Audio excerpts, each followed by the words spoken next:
Muy buenas tardes. Le damos la más cordial bienvenida a todas y a todos a este lanzamiento literario, político y social, porque conoceremos a partir de ahora el libro Exilio, relegaciones en Aysén, conversaciones y memoria, que comenzó a escribirse en el año 2018. Nos revela finalmente una parte importante de nuestra historia a través de 21 testimonios regionales que finalmente ven la luz. Luego de varios años de trabajo de su autor, el sociólogo y nuestro entrañable amigo Ariel Elgueta Velázquez. Ariel hoy día no nos acompaña aquí físicamente, pero sentimos que en este lanzamiento póstumo él sí está presente con el trabajo que representa este libro y sin duda su energía y su esencial personal, social y política están en estas páginas.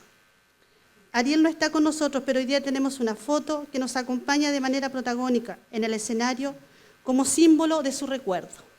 En esta presentación nos acompañan en la testera principal personas que estuvieron involucradas en el desarrollo de este libro, por lo que los saludamos de manera especial a la presidenta de la Agrupación de Derechos Humanos de Coyhaique, la señora María Vera Vera, a la prologuista del libro y una de las fundadoras de la Agrupación de Derechos Humanos de Coyhaique, la señora Ninón Neira Vera, y en representación de los testimonios que contiene este libro y quien será presentador de este trabajo, saludamos a don Noel Neira Vera.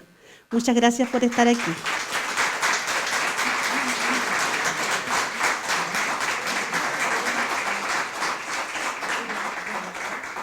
Saludamos de manera especial al CEREMI de la Cultura, las Artes y el Patrimonio, don Felipe Quirós Vázquez. Gracias por acompañarnos. Al director regional del Patrimonio, señor José Mancilla Contreras. A la representante del director del Instituto de Derecho Humano, la señora Carla Romo. Al señor magistrado, don Mario Dubó. Muchas gracias por estar aquí igual. Y al señor Héctor Canales Cabezas, director de Empresas y Grupos Canales. Asimismo, saludamos con mucho afecto y admiración a las personas que entregaron su testimonio a Ariel para escribir y compartir valientemente sus relatos.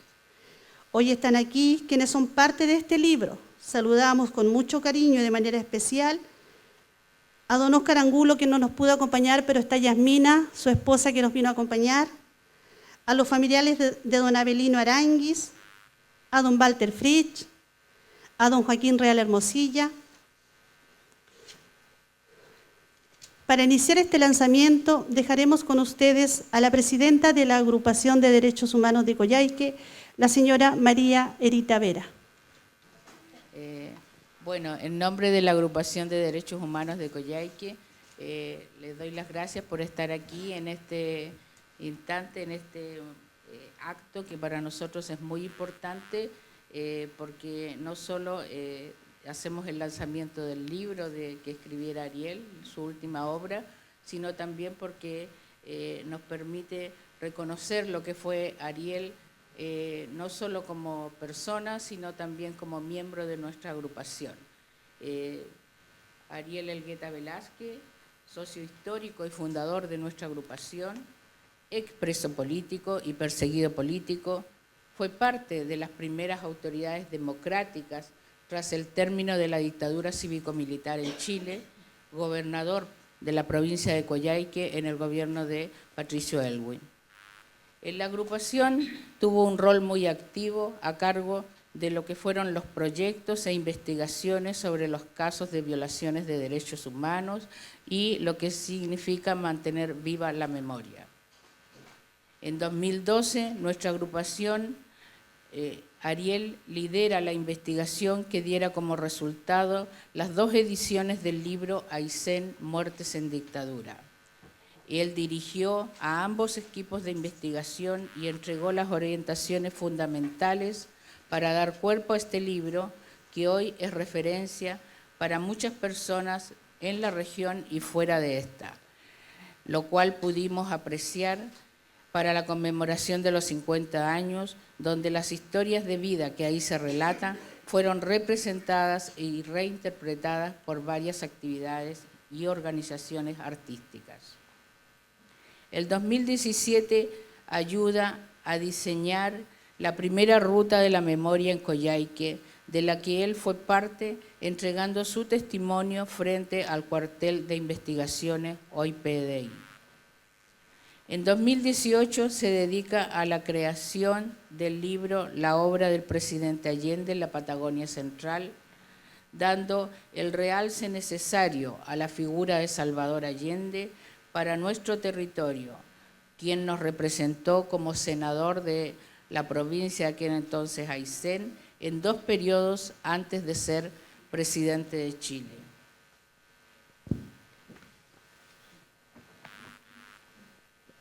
En el año 2016, en torno a una conversación amena en lo que fuera La Ovejita, nació la inquietud de ubicar y entrevistar a todas las personas que estuvieron exiliadas, ya sea ayseninos fuera de la región o personas relegadas que llegaban a nuestra región. Todas aquellas personas que fueron forzadas a salir desde su territorio y a otros compatriotas que llegaron a estos parajes solitarios, ya sea con familia o solamente ellos. Fue así que, habiendo terminado el libro de la obra de Salvador Allende, Ariel comienza a dar forma a esta idea sobre el exilio y las relegaciones en nuestra región. Primeramente, comienza de una manera bastante solitaria, informal, recopilando la poca información que hay al respecto y revisando algunos apuntes y literatura. Luego decide conformar un grupo de trabajo. En esta primera instancia invita a Ricardo Chacón Olavarría, que lo veo por ahí atrás, profesor de Historia. En aquel tiempo se encontraba realizando un diplomado en Memoria y Violencia Política, y con él trabajaron en lo que fue el primer registro de exiliados y relegados en la región de Aysén. Con esta matriz comienzan a tejer las primeras redes y contactos. Se suma a ellos Jaime Peña, otro profesor, a quien le encargan la tarea de generar los enlaces entre algunos protagonistas que se encontraban en Santiago y las comunicaciones con posibles familiares. La finalidad de este equipo era llegar a cada persona o a sus descendientes para estrechar lazos y establecer confianzas que nos permitan obtener entrevistas, y algunas de estas conversaciones las hizo Ariel de manera presencial, telefónica, vía telemática, como se dice ahora. Así fueron realizándose de a poco, ¿ya? En 2018 se integra al equipo el periodista Claudio Díaz Peña y también Claudia Pérez, su pareja, las hermanas de Claudia, Daniela, Camila y Tania, quienes se encargan de transcribir todo lo que son estas entrevistas, ¿ya? El trabajo de las entrevistas comienza a transcurrir mientras Chile ocurre lo que es el estallido social. Y luego vino la pandemia, entonces ahí hubo un pequeño traspié en lo que fue el trabajo investigativo.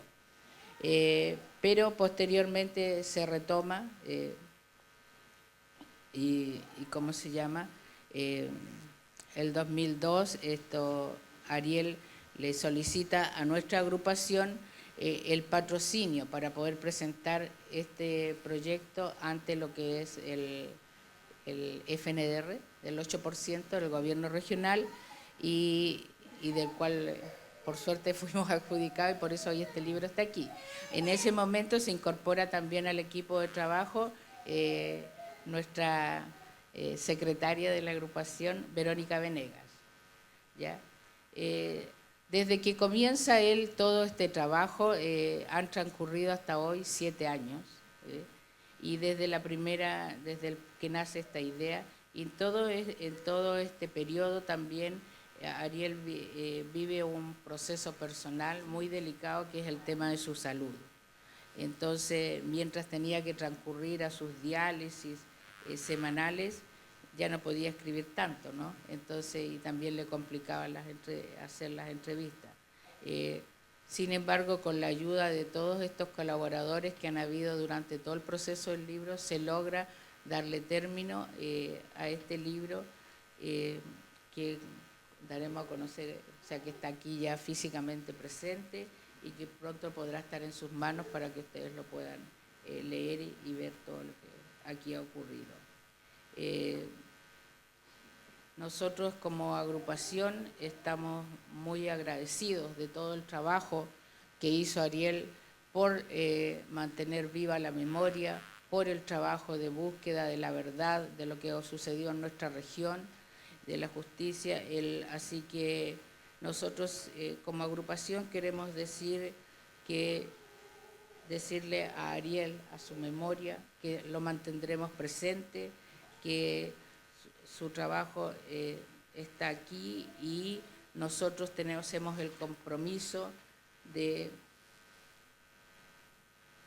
mantener viva no solo su trabajo, su legado, su memoria, sino también la memoria de todos aquellos que de una u otra forma son parte de este libro y perdieron la vida durante estos años de dictadura. Así que, Ariel, aquí estamos presentes con tu trabajo, con tu legado, para difundirlo a la comunidad y a todos los presentes, y esperamos también que este sea un gran aporte para las futuras generaciones, que se conozca todo lo que se vivió en esta región.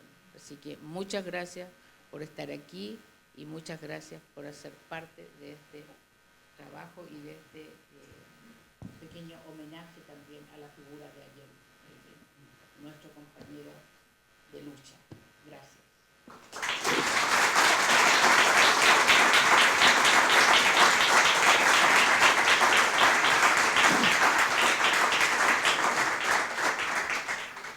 Agradecemos las palabras de la presidenta de la Agrupación de Derechos Humanos. Quiero también saludar, acabo de ver llegar a la coordinadora de PRAIS, a la señora Ana María Navarrete. Muchas gracias por acompañarnos. Seguidamente, vamos a escuchar ahora las palabras de quien escribió el prólogo de este libro, la señora Ninón Neira Vera. Buenas tardes, amigas, compañeras, compañeros.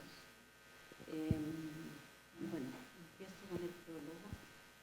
Era septiembre del año 1973, fatídicamente el día 11, cuando se dejaron caer bombas desde aviones de la Fuerza Aérea dirigidas al Palacio de la Moneda, lugar patrimonial considerado como el templo y símbolo de la democracia. Ahí, en ese lugar cargado de nubes tóxicas y de un impredecible destino, el presidente Allende, por radioemisora, se dirigió a su pueblo por última vez. De ese aciago día, la vida de miles de hombres y mujeres se fracturó dolorosamente. Sus sueños de justicia y de esperanza de un mundo mejor se desvanecían en las sombras tenebrosas de persecuciones, detenciones, encarcelamientos, torturas y relegaciones. A lo largo de nuestra loca geografía se repetía el mismo esquema y patrón institucional. Y fue así como a estos alejados y aislados territorios patagónicos empezaron a llegar decenas de compatriotas, en principio en una desamparada e incierta orfandad. Varios lo hicieron con sus familias, muchos más en solitario con un drama común de una situación incierta, llena de preocupaciones y sobresaltos por un futuro de lo que iba a venir en estas tierras, y por la otra vereda, por aquellos familiares que quedaron en sus terruños. Ante esta nueva realidad, conscientes de los peligros y riesgos que se corrían en esos momentos, para prestar ayuda y solidaridad, fuimos muy pocas las personas que nos atrevimos a acompañar a estos nuevos forzados residentes. por supuesto con la prudencia necesaria y suficiente que cada caso así lo ameritaba. Fue en este inicial transitar donde Ariel participó decididamente en el apoyo de acciones para fraternizar y acompañar a muchos de ellos. Lo hizo con su particular espíritu solidario y su especial vocación de justicia social. Más aún, fue uno de los primeros que empezó a hablar de dejar algo escrito para las generaciones venideras. Los relatos de las experiencias vividas por muchos de ellos, primero en sus inicios y luego al final cuando terminaron sus relegaciones, dan cuenta de lo difícil de sus experiencias. No fue fácil el inicio de su confinamiento, como en muchos lugares de nuestro país. El temor al nuevo clima político dificultaba mucho generar acciones y apoyo a nuestros nuevos residentes. Poco a poco se generaron confianzas y acercamientos que lentamente fueron prosperando por ambos lados. No deja de ser interesante en estos relatos resaltar la fortaleza y la resiliencia de muchos de ellos por superar los muchos obstáculos que debieron enfrentar en sus inicios. Un clima hostil y las múltiples barreras para adaptarse a las costumbres y dificultades propias de estos nuevos parajes. Sin embargo, varios de estos inmigrantes, con el transcurrir de los tiempos, hicieron de esta forzada residencia sus domicilios definitivos. Aquí tenemos a la compañera Marina y su familia que se quedaron acá en nuestra.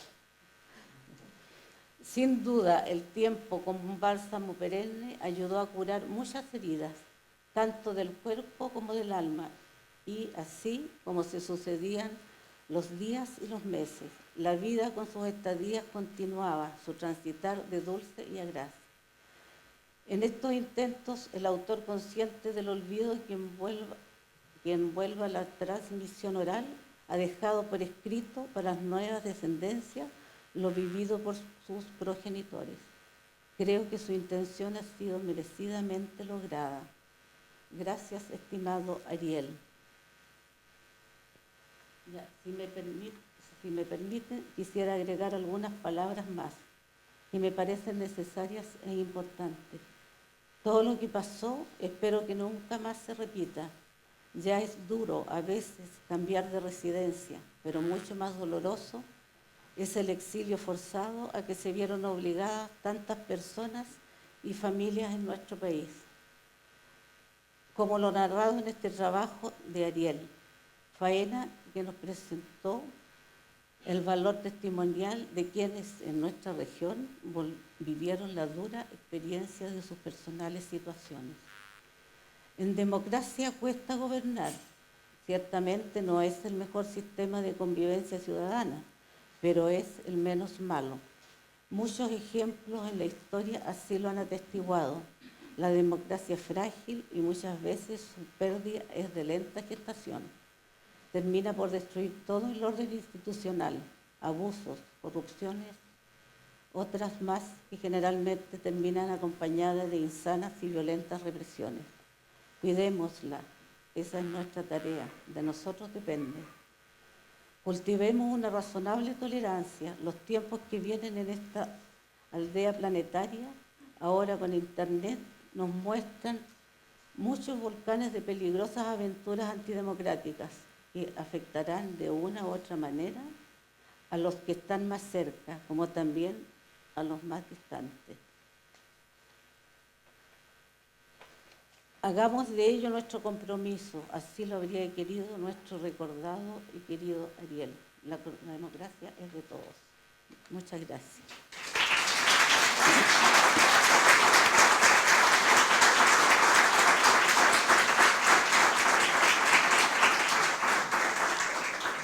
Muchas gracias, señora Ninón, por sus palabras. Exilio, relegaciones en Aysén, conversaciones y memoria, contó con el patrocinio de la Agrupación de Derechos Humanos de Coyhaique y con el financiamiento del 8% del Gobierno Regional de Aysén y su Consejo. Apoyos que fueron muy significativos para lograr la concreción y la impresión de 700 ejemplares, parte de los cuales serán distribuidos a las bibliotecas públicas y escuelas de la región de Aysén. Como se menciona en el libro, la relegación es considerada un exilio interno y fue utilizada como mecanismo de control social de la represión en distintos periodos dictatoriales de nuestro país. El golpe de Estado cívico-militar de 1973 no fue la excepción. Cientos de compatriotas fueron forzados a alejarse de sus familias, apartados, aislados y excluidos por la dictadura, a una permanencia obligada en distintas localidades del territorio nacional. Nuestro amigo Ariel, en un intento por evitar que parte de estas historias se desvanecieran en el tiempo y en el olvido, rescata este significativo registro, no exento de la crudeza del desarraigo, la tortura y el temor de quienes de la noche a la mañana, sin previo aviso, vivieron el imperativo de tener que abandonar por completo sus familias, sus trabajos, su vida y su libertad. A continuación invitamos al hijo de don Ariel, Ariel Elgueta Enríquez, que nos va a leer la biografía de don Ariel.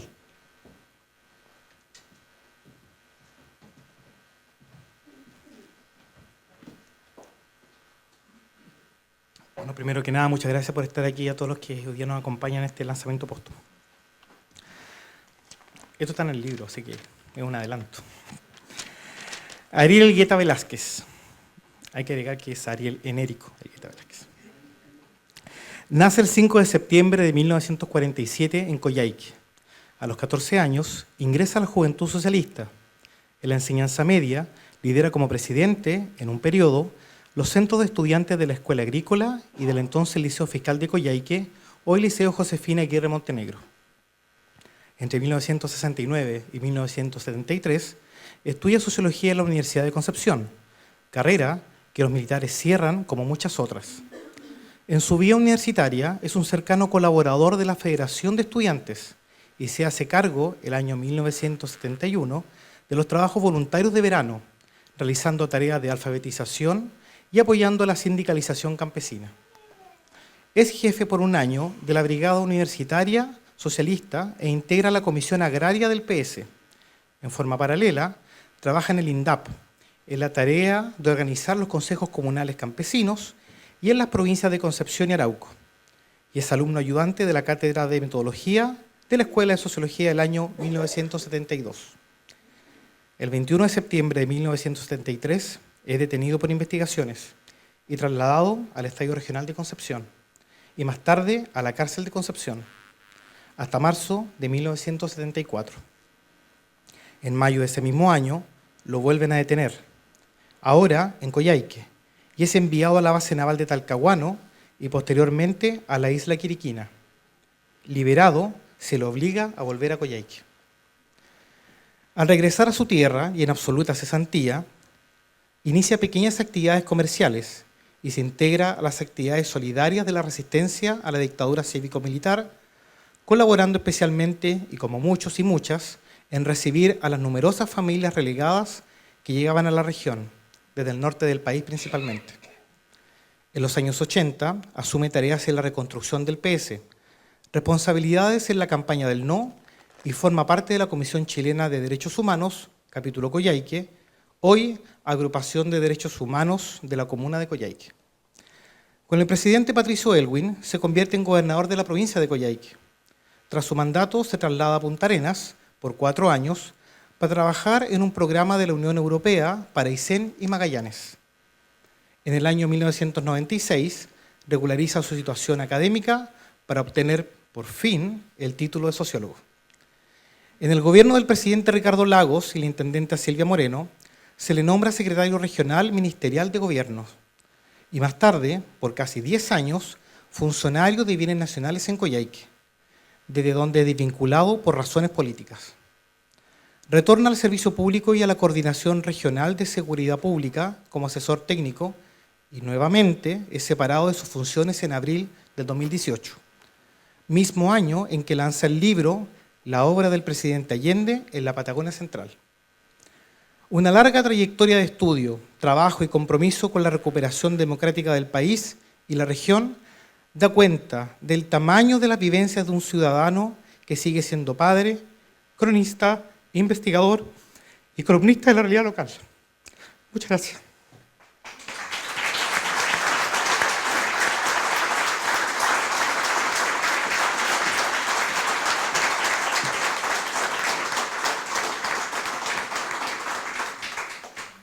Muchas gracias, Ariel.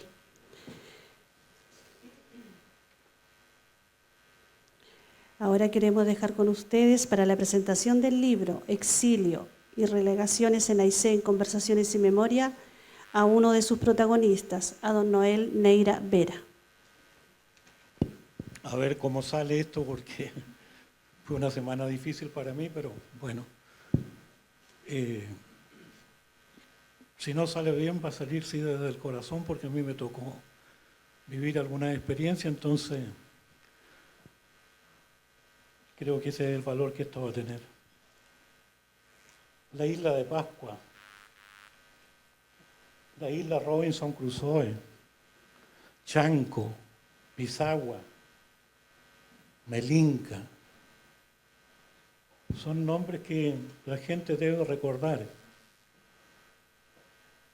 La relegación no es nueva.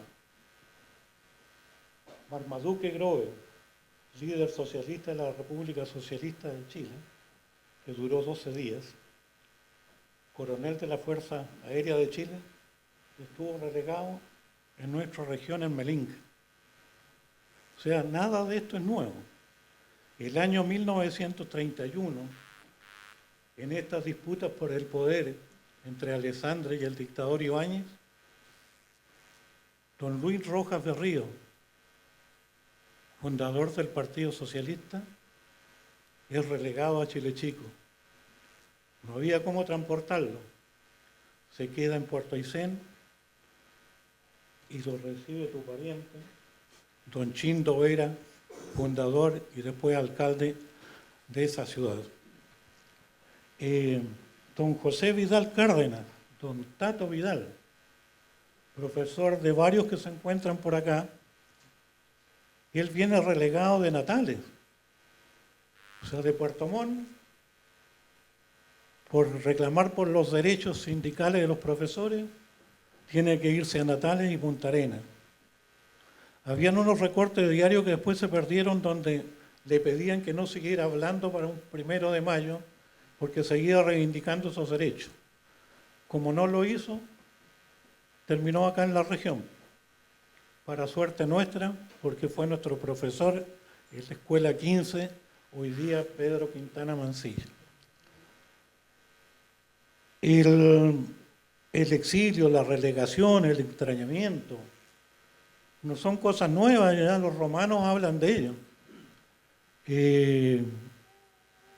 Y también dentro de ese mundo tan difícil y que a veces son recibidos con tanto odio por gente que no entiende que los seres humanos pueden pensar distinto, también se encuentra gente solidaria de otros pensamientos.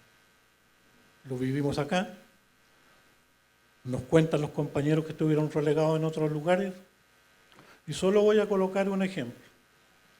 Mireya Baltra, ex ministra de Salvador Allende, dirigente sindical de los suplementeros, diputada, bueno, una política de toda una vida, quien la ayuda a exiliarse es la familia Alessandri.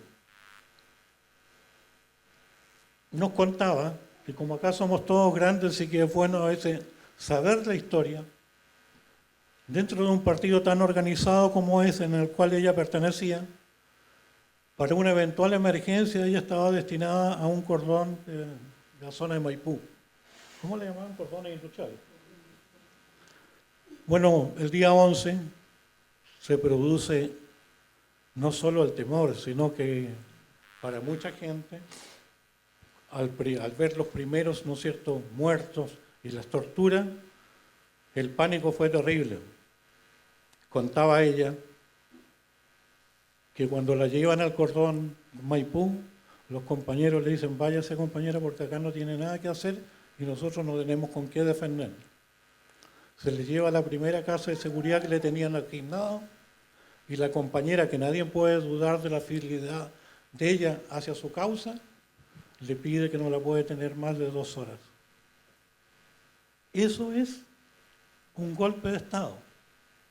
El golpe de Estado no es el bombardeo de la moneda solamente y la muerte de nuestro presidente mártir, Salvador Allende, que fue senador por la región de Aysén, que nosotros lo conocimos siendo muy pequeños, y con Joaquín y otro le cantábamos: tío Salvador, del campo chileno te traigo una flor.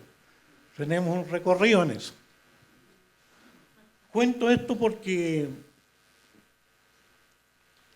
la marginación social que hay después del golpe, y me voy a referir a Coyhaique, donde se supone que todos nos conocemos, fuimos a la única y gran escuela a la cual concurría el jefe del regimiento y el hijo del soldado, el dueño del fondo y el hijo de su trabajadora agrícola. Con el tiempo, esa solidaridad que siempre tuvimos, después se rompió. Y en una zona militarizada como esta, a ver, para que nos entendamos, porque la gente a veces no se da cuenta que esto sucedió hace más de 50 años. Coyhaique llegaba hasta ahí, hasta Alfonso Serrano y un poquito más arriba. Todos nos conocían. Y en el momento cuando viene el rompimiento de la democracia, nosotros pasamos a ser parias. Después de cumplir muchos con la relegación, el exilio, cuando vuelven acá, a su ciudad, que no todos pudieron volver, otros se quedaron en el extranjero porque fallecieron o porque su familia no quiso retornar porque los hijos fueron educados y nacieron en el extranjero. En esta ciudad que nos vio nacer, en estas calles de tierra, que nosotros no tenemos el corazón de cemento, siempre fuimos solidarios y fraternos, nadie nos daba trabajo. Nadie nos daba un cupo en el club de ping-pong, ni en el Baquedano ni en el 21, no porque ellos no quisieran. Nos pedían que por qué no colaborábamos como habíamos sido jugadores de infantiles, de esos equipos. ¿Por qué? Porque la terna de la directiva o la quina de la directiva tenía que ir al regimiento y pasar por la mano de la DINA y después la CNI. Eso es la dictadura. ¿Para qué vamos a hablar, no es cierto, de la cesantía, la diáspora que se produjo? Yo le pido a la gente joven que lea, que escuche a los más grandes. Y los más grandes que también cuenten lo que les pasó. Porque yo creo que ahí está el gran talón de Aquiles. Nos escondimos. No sé si por pudor, porque la tortura es terrible. Yo a mi amigo que está ahí, que nos criamos juntos, dueño y director de Radio Ventisquero, que todos conocen y quieren, sí, lo torturaron. Así de simple, no, pero eso no dice nada. Pero cuando yo le digo que lo vi amarrado, desnudo, y con una capucha llena de alquitrán en la cabeza, creo que a la gente le hace otro sentido lo que es la tortura.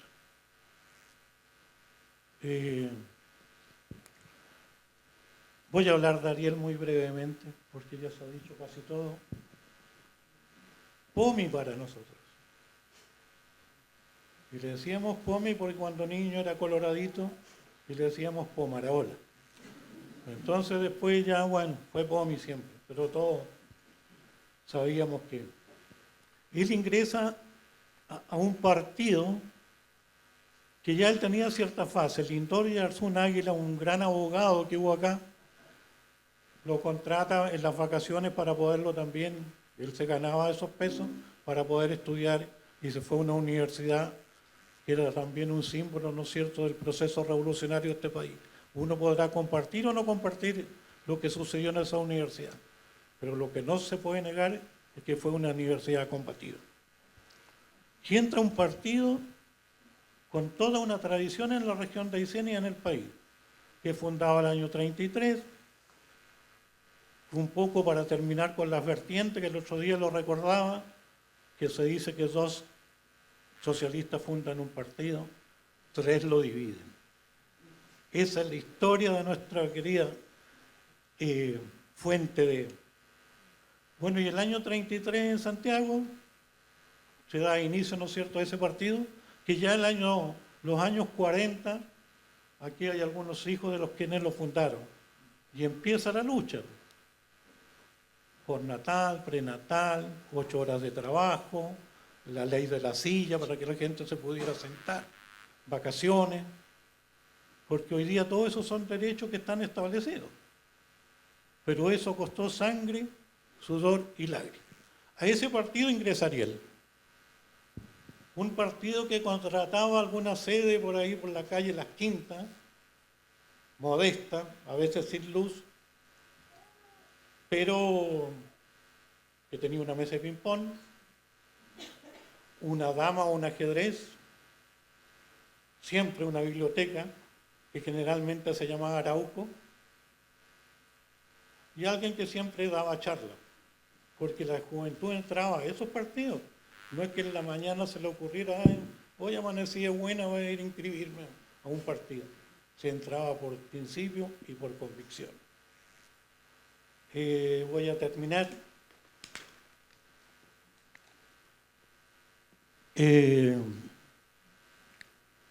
Hablando de mi compañero Ariel, lo conocí niño, yo soy como 4 o 5 años mayor que él, siendo de una generación de estudiantes del Liceo Fiscal de Coyhaique, que marcó toda una época. Compañeros que fueron dirigentes nacionales de los distintos partidos, compañero Ana Balón, Pedro Real, un brillante, ¿no es cierto?, profesor universitario, y tantos otros. Y la palabra compañero para esa generación era una bella palabra. Significaba el peldaño más alto de nuestra escala de valores. A no cualquiera se le llamaba compañero. Y eso fue que ayudó a que la dictadura mantuviera tantos años, ¿cómo se llama esto? El Estado de sitio, más de 10 años, de distintas formas. Primero no se podía salir los primeros años, de repente para la Pascua, cuando al general se le ocurría, daba algunos permisos, después transitar en vehículos con las luces prendidas. Y eso en distintas formas duró 10 años. Este es el toque de queda más grande que ha sucedido en el mundo. Entonces, no todos saben que lo que para nosotros significaba la palabra compañero. Después la empezó a usar cualquiera y perdió ese valor que para nosotros tuvo. Teníamos hartos ejemplos. En el mundo había mucha gente que luchaba y también había la solidaridad de los pueblos de América por el Vietnam, por Angela Davis y Leira Marcuse, el Mayo de París, los Beatles, los Rolling Stones, y la Payún, no sé, tanta gente que todos van a entender. Y alguien también que decía que hay que endurecerse sin perder la ternura. Ese era el doctor Guevara, que muchos conocieron como el Che Guevara. Vuelvo a Aysén. Tuvimos el triste privilegio de tener a los asesinos más grandes acá en la región de Aysén, que muchos rendían pleitesía y que era recibido por casi toda la población, porque en esto hay que ser honesto.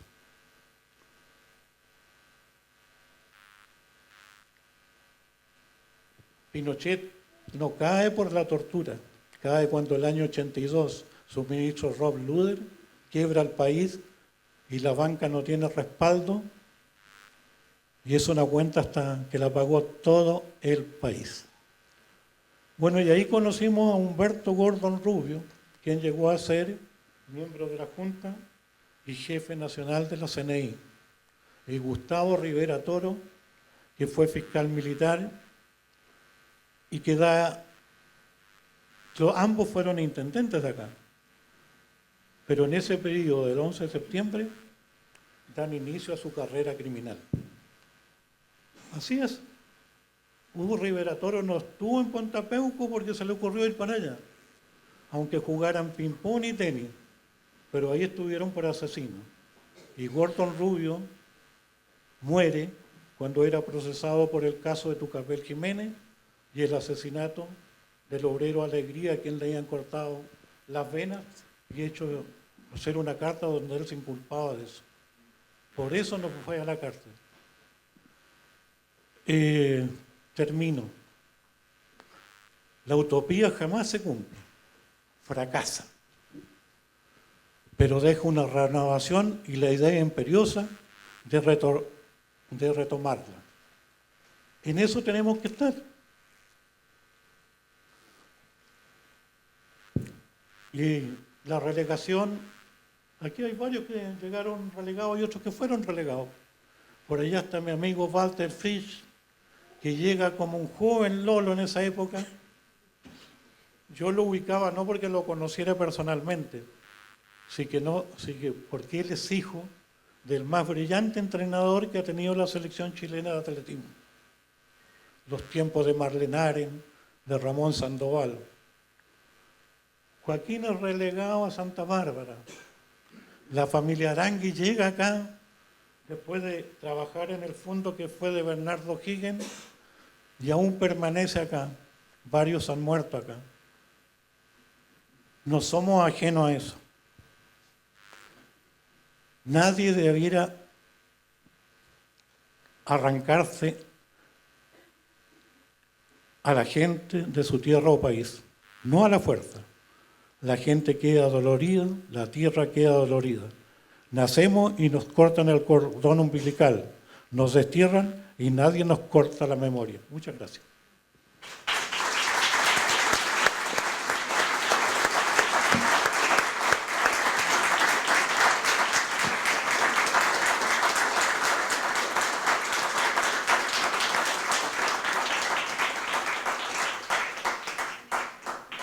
Le agradecemos a don Noel por esta presentación que nos da cuenta de la magnitud de lo que el exilio, relegaciones en Aysén, conversaciones y memoria buscó impregnar en estas 200 páginas que a partir de hoy comenzarán a circular entre ustedes y toda persona que se interese por conocer o mantener la memoria viva de los sucesos que más de 50 años de la crisis institucional de Chile afectó a familias y personas en esta Patagonia de Aysén. Ahora, en un momento muy especial, queremos recordar a Ariel, al autor de este libro, escuchando parte de sus últimas reflexiones en el contexto de los meses previos a conmemorarse los 50 años del golpe cívico-militar de 1973. Los invito a poner atención al video.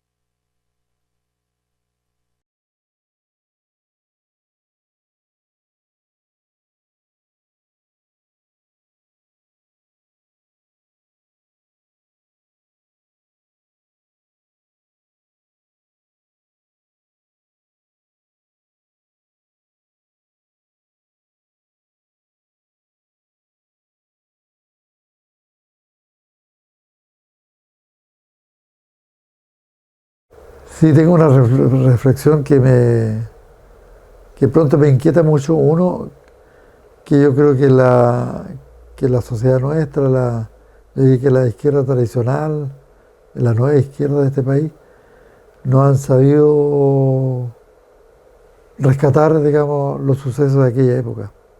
Yo diría que de alguna forma se han olvidado, ¿no?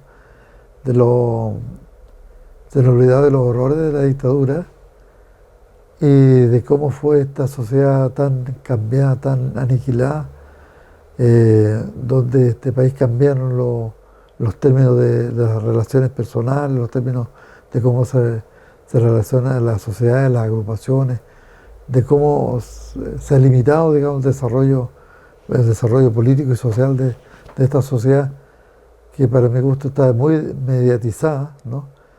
Y eso hace de que no haya clara conciencia de lo que en Chile se perdió, ¿no?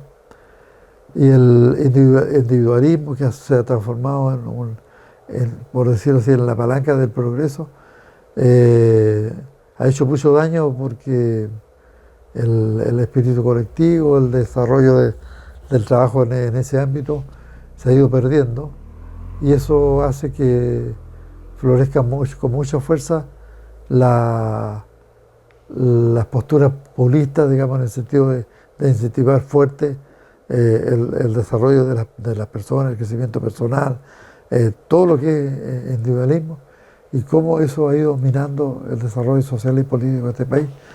Recordando que por aquella época los conglomerados políticos eran potentes, eran grandes, que las organizaciones sindicales eran poderosas, que las organizaciones del mundo campesino, hoy día prácticamente no hay organizaciones campesinas, y si hay son de algunas agrupaciones de pequeños y medianos propietarios. Entonces la destrucción había en este país del tejido social es muy brutal, ¿no? Y eso hace de que si no se entiende bien lo que ocurrió en este país, mal se puede pensar en cómo debiéramos desarrollarlo o cómo debiéramos revertirlo. Yo creo que mucha responsabilidad, yo creo que de todo, ¿no? Una porque los dirigentes que fuimos quedando después del golpe, que asumimos responsabilidades sindicales, sociales o políticas, no supimos entender bien el proceso que estábamos viviendo. Y yo creo que también un fuerte componente es el temor y el miedo, ¿no? Hasta el día de hoy eso está presente. Fíjate que yo en el día de ayer tuve un encuentro con una compañera de curso del liceo que para el golpe está en la universidad en Santiago, y yo le había pedido que hiciéramos una nota que me contara su historia y me dijo que no. Y eso es temor. Entonces yo creo que aquí se produjo una conjunción de cosas. La gente que estuvo en la rearticulación de los partidos, la rearticulación de las organizaciones sindicales fue muy poca, ¿no? Escasa, ¿no? Y la gente que se logró aglutinar también eran escasas, ¿no? Entonces yo creo que el temor duró muchos años. A agregar a eso el de no haber entendido cuáles eran los procesos, ¿no? El proceso que se vivió y el que se estaba viviendo, no entender para dónde íbamos caminando. Y entre todo eso, digamos, no entender de la necesidad de la unidad social y política, ¿no? Eso no, si no se entiende, hace muy difícil que estos procesos, como el que estamos viviendo hoy día, se consoliden, se ponen débiles, se ponen fáciles. Y uno lo ve todos los días en los sucesos que van ocurriendo, las debilidades que se producen al interior del gobierno y las debilidades que se producen en los partidos que lo apoyan. Es decir, en aquella época el apoyo era monolítico, ¿no? No había ninguna duda, siempre se ponían detrás del presidente. Hoy día no es así, ¿no? Entonces creo que hay todavía mucha irresponsabilidad política en ese campo y que va a costar mucho recuperarla, ¿no? No es fácil. Y ver cómo hacemos para que, digamos, la izquierda en este país, digamos, tenga el rol que tuvo y en esta región de forma especial. Aquí la izquierda jugó un rol muy importante en el gobierno de la Unidad Popular y creo que eso hay que rescatarlo. Yo tengo la esperanza de que este año que viene sea un año que produzca un salto nuevo para hacer, digamos, no solo un gobierno más empoderado, un gobierno que protejamos más y que también vuelva, digamos, esta idea que hoy día está perdida, que es la idea del socialismo. No, hoy día es progresismo, pero nosotros estábamos bregando por una patria socialista. Y eso va a costar mucho, digamos, retomar esa línea porque incomoda, ¿no? Entonces yo tengo esperanza de que podamos hablar de nuevo del socialismo.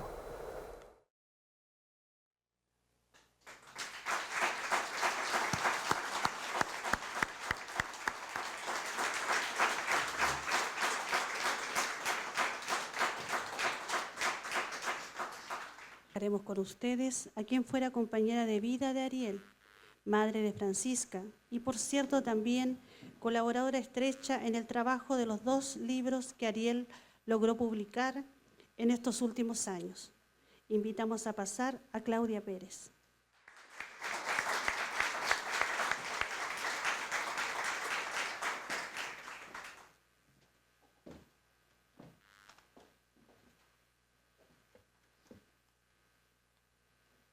Muy buenas tardes a todos los presentes y la verdad que me siento muy contenta ver este salón lleno. Así que muchas gracias por estar acá y ver este trabajo terminado de Ariel.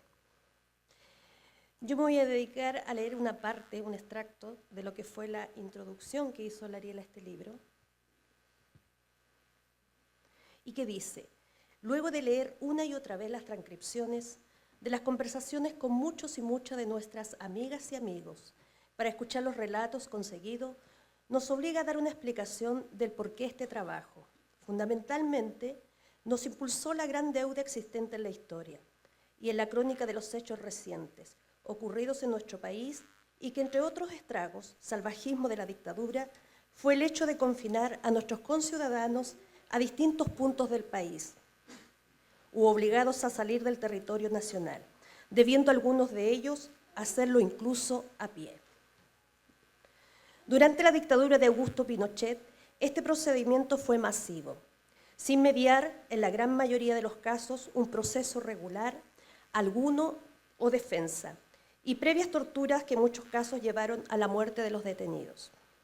Ya en los primeros meses del año 1974, comienzan a arribar las primeras familias del norte del país, siendo Concepción, Los Ángeles, Santiago, Valparaíso, San Antonio, Antofagasta, Iquique, Vallenar, la Salitrera de Pedro de Valdivia, las que se van instalando en Melinca, Puerto Cisnes, Puerto Aysén, Coyhaique, Puerto Ibáñez, Balmaceda y Cochrane. En los años siguientes, ya bien avanzado el proceso dictatorial y con la relegación administrativa, arribaron otros conciudadanos a Chile Chico, Lago Verde, Río Ibáñez y Cochrane. Lo repite, ¿eh?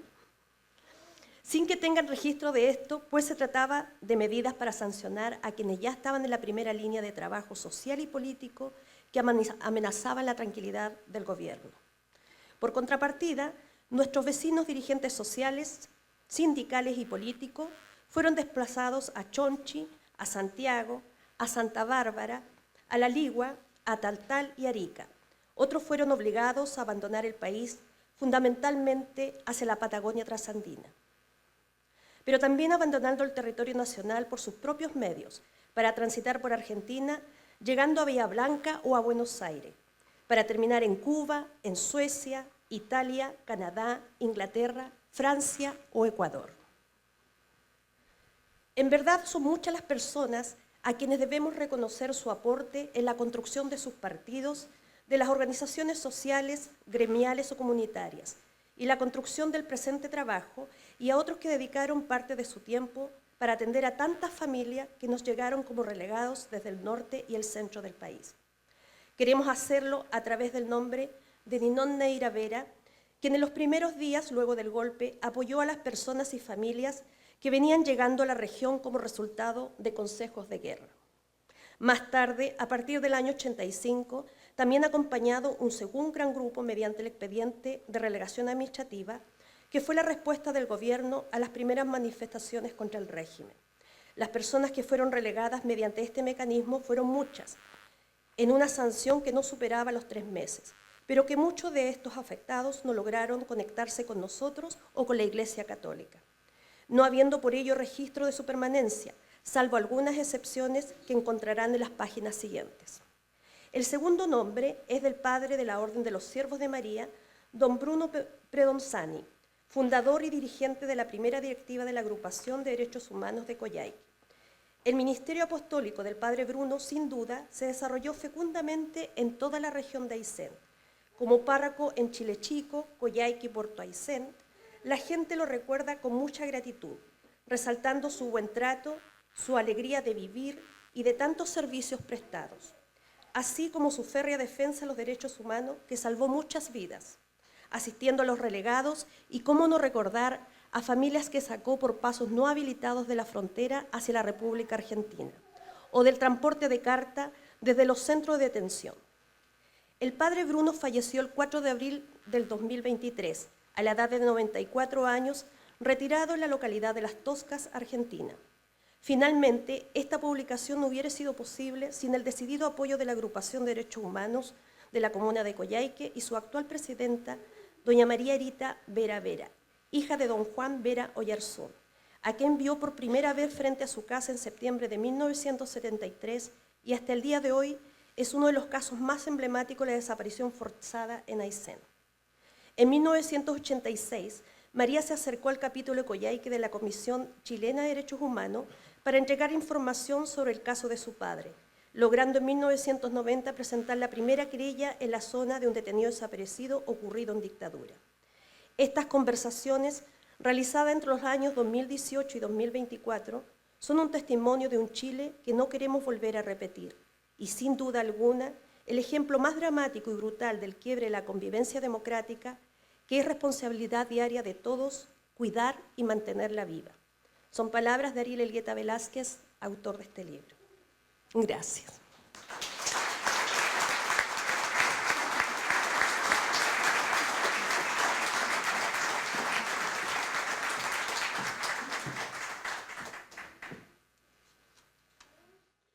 Antes de finalizar, invitamos a Ariel Elgueta Enríquez y a Francisca Elgueta Pérez a pasar adelante para que, como hijos de Ariel, entreguen en su nombre ejemplares del libro a quienes compartieron generosamente sus historias y testimonios en esta publicación. Por ello, vamos a invitar también a pasar adelante a Yasmina, en representación de Óscar Angulo, a la señora Marina Cid, viuda de don Abelino Aranguis. Les voy a pedir que se vayan quedando adelante después para poder tomar una foto también, por favor. A Yasmina le entrega Ariel. Sí.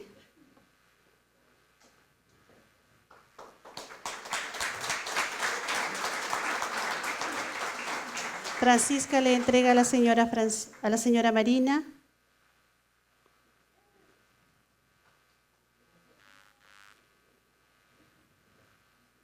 Invitamos también a Fidel Aranguis.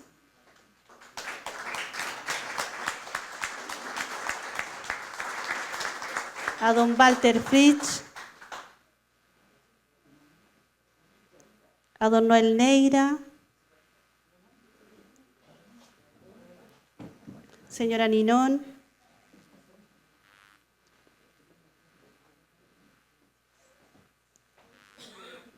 A don Joaquín Real también, por favor.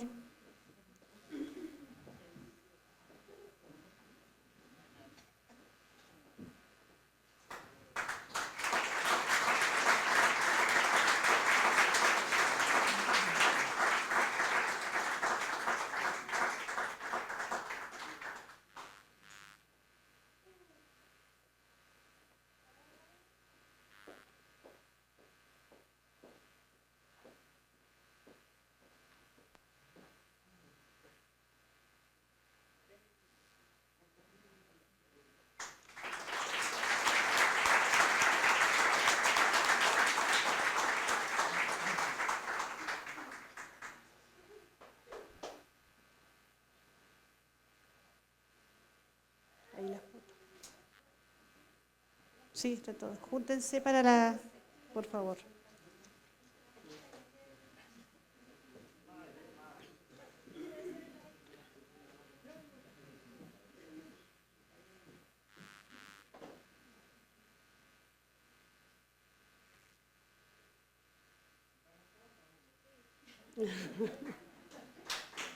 Muchas gracias.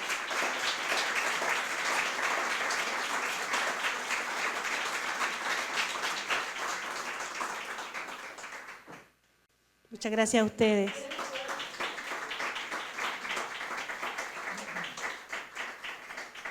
Al cierre de este lanzamiento literario, político y social, queremos agradecer a todos quienes participaron de una u otra forma apoyando a que este libro pudiera ser publicado. En especial queremos agradecer a la gobernadora Andrea Macías Palma, a Ninón Neira Vera, a María Erita Vera Vera, Claudia Pérez Barría, a Francisca Elgueta Pérez, a Tania, Camila y Daniela Pérez Barría, a Ariel Elgueta Enríquez y familia, a Ricardo Yacono Lavarría y Jaime Peña Edo, a Verónica Venegas Quintana, a Pía Molina Fuentes y Claudio Díaz Peña, a Luis Guerrero Cosio, a Luis Sepúlveda Maldonado, a Luis Olivares Pinto, a Leonel Zúñiga Fuentes, a Jimena Órdenes Neira, a Juan Carlos San Martín Molina, a Segismundo Órdenes González, a Deise Solís Reyes, a Rufina Ojeda Soto, a Gloria Alvarado Lepicheo, a Adriana Gallego Vidal, a Karina Borandini, a Héctor Otárola Álvarez, a Mauricio Béjar Lema, a Víctor Bamonde Olavarría y a cada uno de los testimonios y sus familias, todos y todas quienes en conjunto hicieron posible exilio, relegaciones en Aysén, conversaciones y memoria. Sin memoria no hay historia y sin historia no hay verdad. Sin verdad no hay justicia y sin justicia no hay futuro. Muchas gracias por habernos acompañado hoy día.